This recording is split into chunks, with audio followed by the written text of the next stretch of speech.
Hello and welcome to day 7 of the 30-day Business English Idiom Challenge.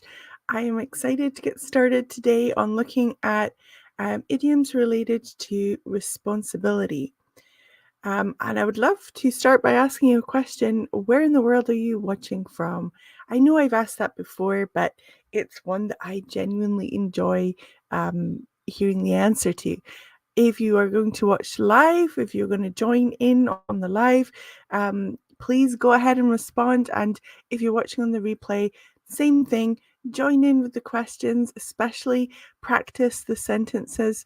Hopefully that will be good practice. Some of them might be a little bit too perhaps personal to put the prompts into the comments, but you might want to practice on your own, or you might want to come up with different sentences, but joining in is always appreciated.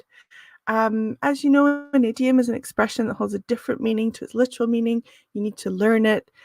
They are used frequently by native speakers, and these idioms that I'm showing you are used in spoken communication in a professional context, but not used in written business English communication. So they're too informal for that.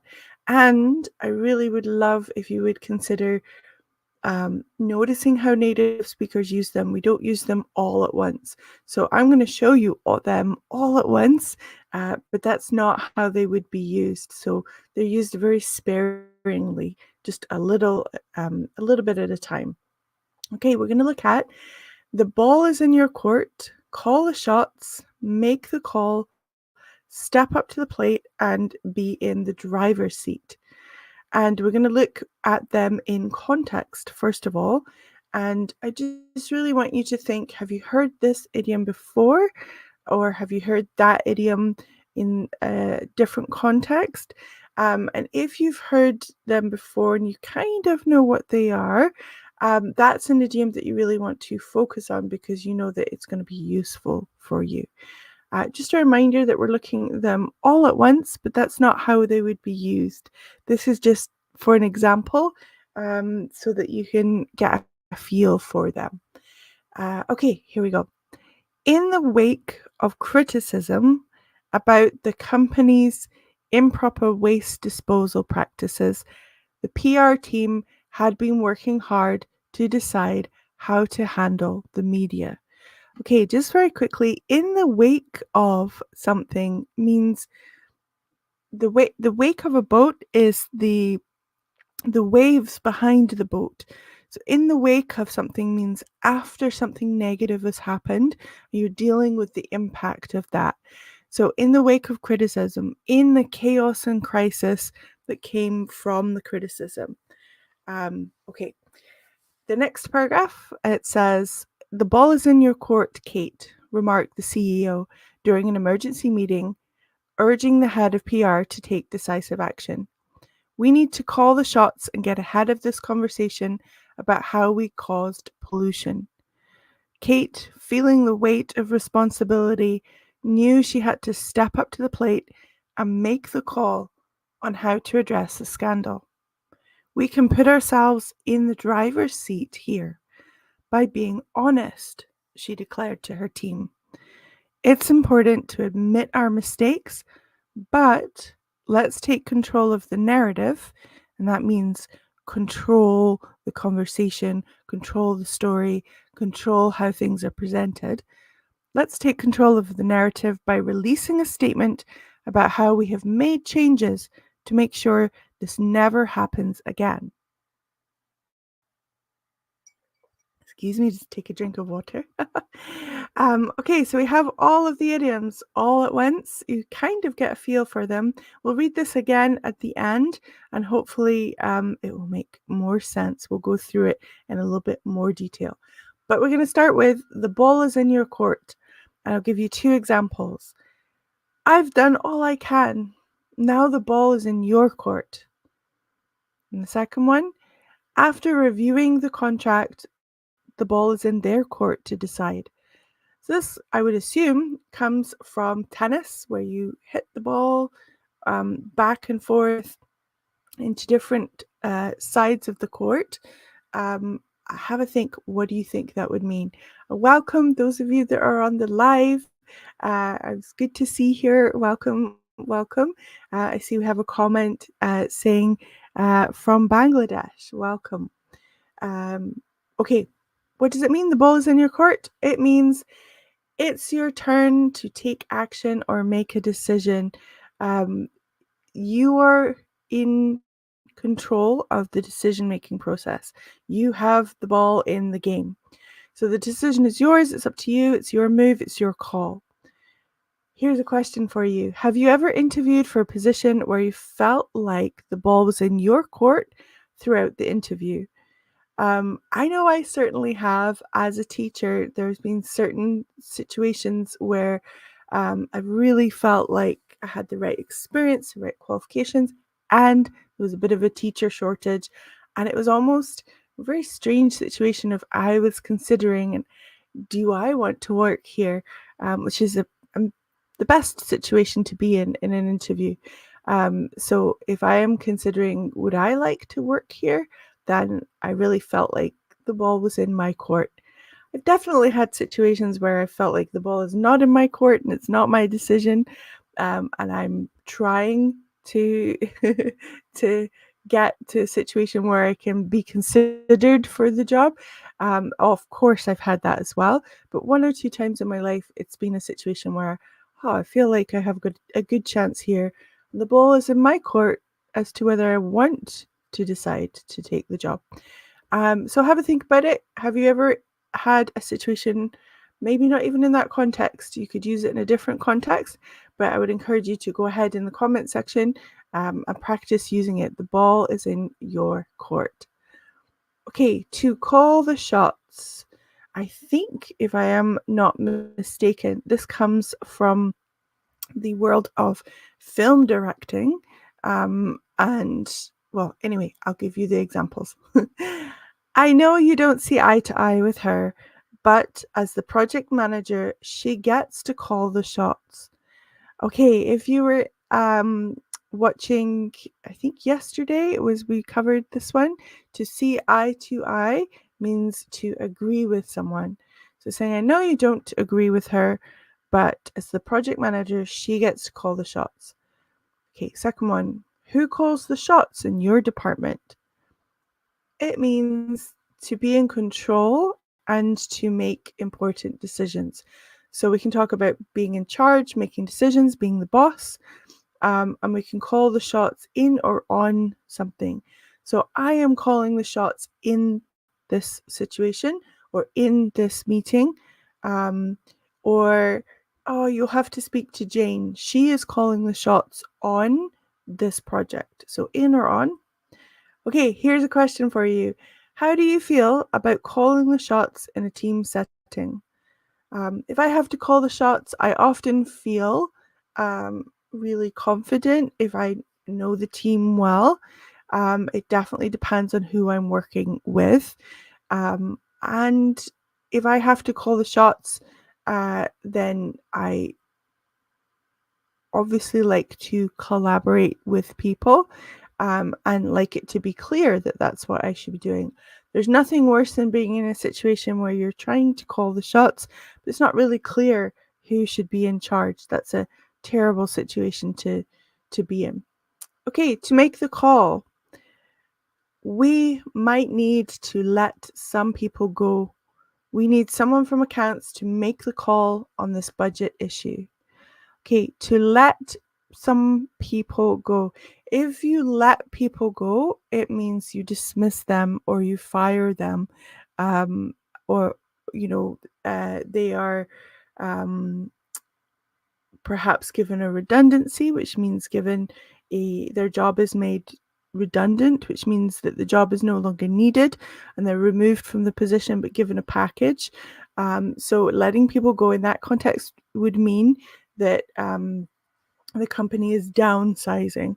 So we might need to downsize, we might need to remove some positions, let people go. We need someone from accounts to make the call. Okay, second one, I'll leave it up to you to make the call. So if you've seen the picture, the woman looks very stressed. It looks, like a very deep point of contemplation. So this is about negative decisions. It means to decide on something or make a decision. Doctors have to make a lot of really difficult calls or decisions. They need to decide, should we take this path and perhaps have this surgery or not have this surgery, or does this person need this medication or not this medication, or should we be helping the person, or is it time to let them go? Those are really difficult decisions, and so those are difficult calls to make. So it's not about making a phone call. If you make a call in this situation, it is making a decision. So we can make the call on something or about something. Okay.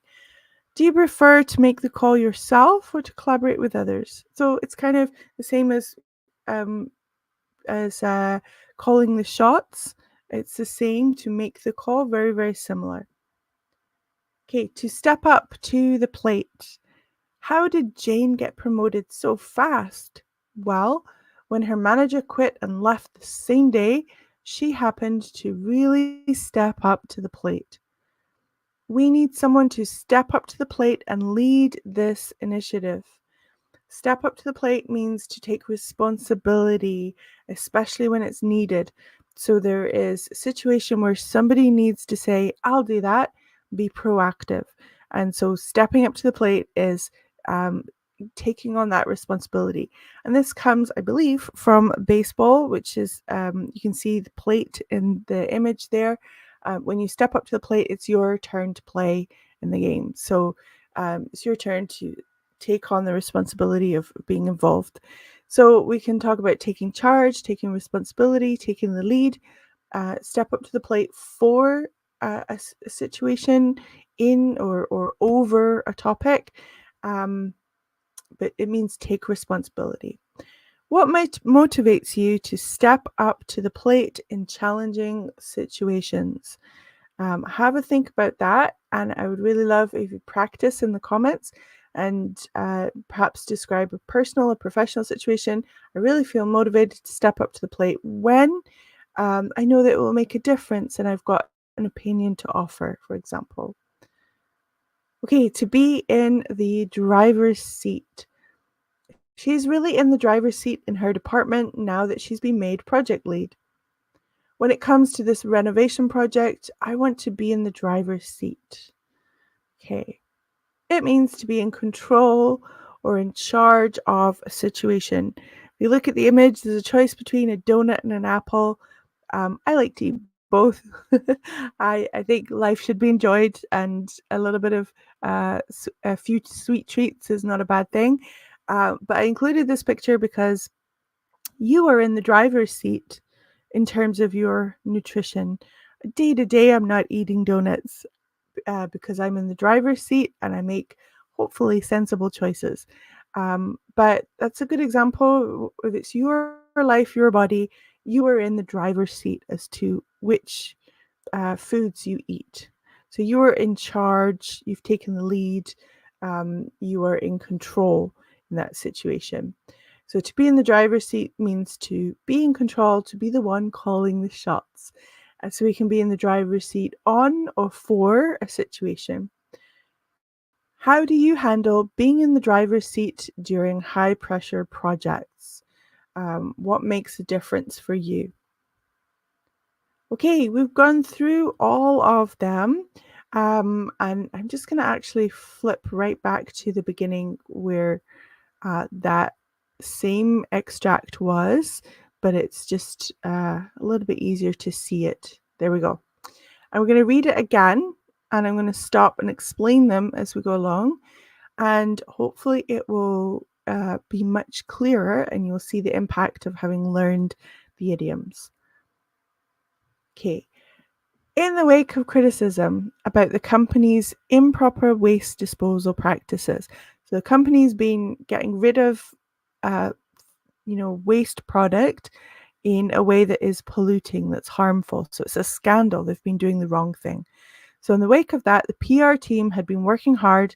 So the the team that is in charge of controlling public relations, how information about the company is presented. So the PR team had been working hard to decide how to handle the media. "The ball is in your court, Kate," remarked the CEO. So the CEO is saying, "Kate, you've got to make a decision. Like, it's for you to decide." "The ball is in your court, Kate," remarked the CEO during an emergency meeting, urging the head of PR to take decisive action. So to make a decision now. We need to call the shots. We need to make a decision and get ahead of this conversation about how we caused pollution. To get ahead of a conversation is to say things before you are asked about them. So the CEO is saying, "Okay, folks, we've got to make a decision. We've got to release a statement. We've got to take control of the situation." Third paragraph, Kate, feeling the weight of responsibility. The weight of responsibility is when you feel like, oh gosh, everything's really resting on what I decide. Kate, feeling the weight of responsibility, knew she had to step up to the plate and make the call, so decide on how to address the scandal. "We can put ourselves in the driver's seat or in control by being honest," she declared to her team. "It's important to admit our mistakes, but let's take control of the narrative, so let's control what's being said by releasing a statement about how we have made changes to make sure this never happens again." Okay, there you go. Hopefully it makes a little bit more sense on the second time through. I'm going to scoot along. There's a good word, isn't it? Scoot. Scoot means to move quickly. I'm going to scoot along to the end again. I'm going to look at this really simple 2-question quiz. I would love if you want to put your answer in the comments. What do you think? So when you step up to the plate, what are you doing? Are you avoiding responsibility, taking on a challenge or responsibility, delegating tasks to others, that means giving tasks to others, or asking for help? A, B, C, or D. Which one are you doing when you step up to the plate? And then the second question, if you are in the driver's seat for a project, what does this mean? Does it mean you're providing support from the sidelines? The sidelines are the less involved areas. So are you someone who's not really supposed to be involved much with the project, but you're kind of contributing your support a little bit from the sidelines, from the area where you're not really involved? So if you're in the driver's seat, are you providing support from the sidelines? Are you not involved in the project? Are you in control or in charge of the project? Or are you following someone else's lead? You're following what someone else is saying. Which one would fit, do you think? Okay, so number 1, step up to the plate, taking on a challenge. Number 2, in the driver's seat, you're in control. You're in charge of the project. Okay, I would love to know which idiom is an idiom that you have heard before, that you are now going to make an effort to use. Share in the comments which one you think you will make an effort to move forward and actually try and use it in a business situation, if you're able to use English in your professional life, or you'll just make an effort throughout the day to practice using it. Tell me one idiom that you're going to move forward with and practice. Just a reminder that all of the slides, along with the listening task that comes at the end, are available in my free resource library. If you're watching on YouTube, then the link will be in the description. And if you're watching on Facebook, I'm going to try and remember to go back and put the links in. I will try and remember to do that. But you can access the slides, and lots of other supporting material as well will be developed and put in there. Thanks for watching on day 7, and I hope to see you on day 8. Take care, folks. Bye.